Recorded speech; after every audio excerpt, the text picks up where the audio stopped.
E aí, pessoal, tudo bem com vocês? Eu sou o Titi e esse é rapidinho, são os meus 10 centavos aí.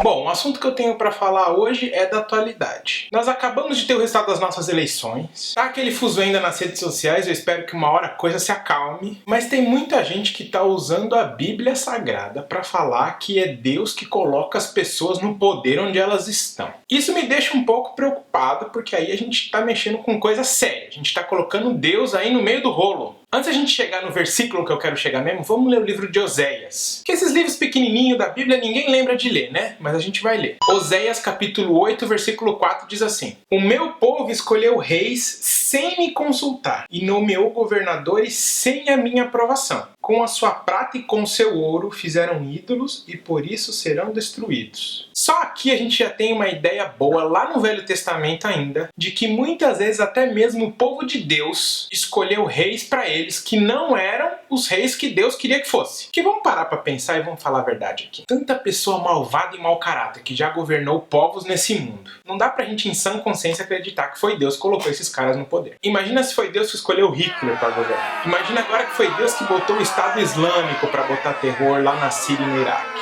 Tipo, isso não vem de Deus, fica tranquilo. Tendo dito isso, como você muito provavelmente já sabe, Deus é um cara que respeita a nossa liberdade individual. Ele respeita o nosso livre-arbítrio, correto? Se ele respeita o nosso livre-arbítrio, ele também vai respeitar uma coisa muito importante que nas sociedades democráticas se chama voto. Pois é.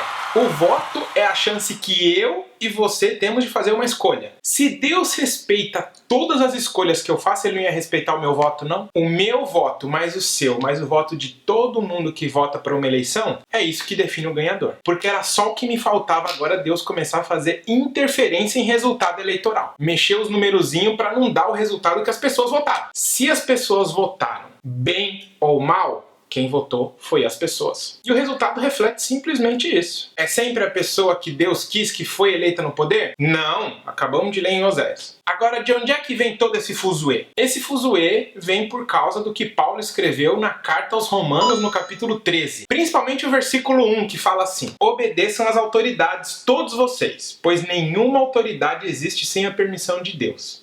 E as que existem foram colocadas nos seus lugares por ele. E aí o pessoal fala, tá vendo? É Deus que estabelece toda a autoridade, a gente tem que aceitar porque foi ele que colocou quem quer que tenha ganhado lá no poder. Pera um pouquinho, amigo. Deus estabelece as autoridades para que elas coloquem ordem no povo. Isso não quer dizer que ele está necessariamente de acordo com o governante que vai fazer valer essa autoridade. E por que Paulo escreveu isso aqui? O que tem política a ver com o rolo? É só você continuar lendo os versos 2 e 3, por exemplo. Assim, quem se revolta contra as autoridades está se revoltando contra o que Deus ordenou. E os que agem desse modo serão condenados. Somente os que fazem o mal devem ter medo dos governantes, e não os que fazem o bem. Se você não quiser ter medo das autoridades, então faça o que é bom e elas o elogiarão. Paulo tinha que lidar com um problema muito comum na época dele. É importante a gente contextualizar o negócio aqui. Na época em que Paulo vivia era o Império Romano, inclusive o nome dessa carta aqui, que imperava sobre as pessoas, inclusive os judeus. E na época de Paulo existiam muitas facções judaicas que eram contra o governo, que queriam destituir o governo, e para isso eles faziam todo tipo de atentado terroristas e crimes para tentar derrubar aquele governo que eles não eram de acordo.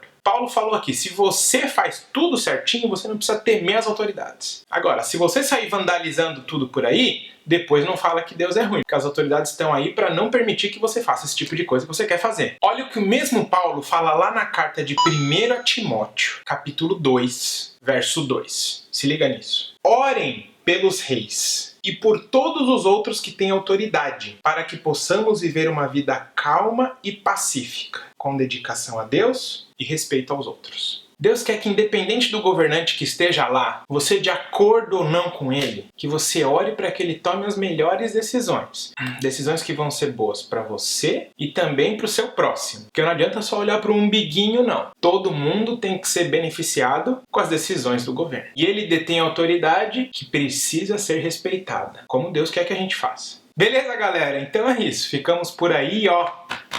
Vai, Brasil. Um abraço. Falou, até mais.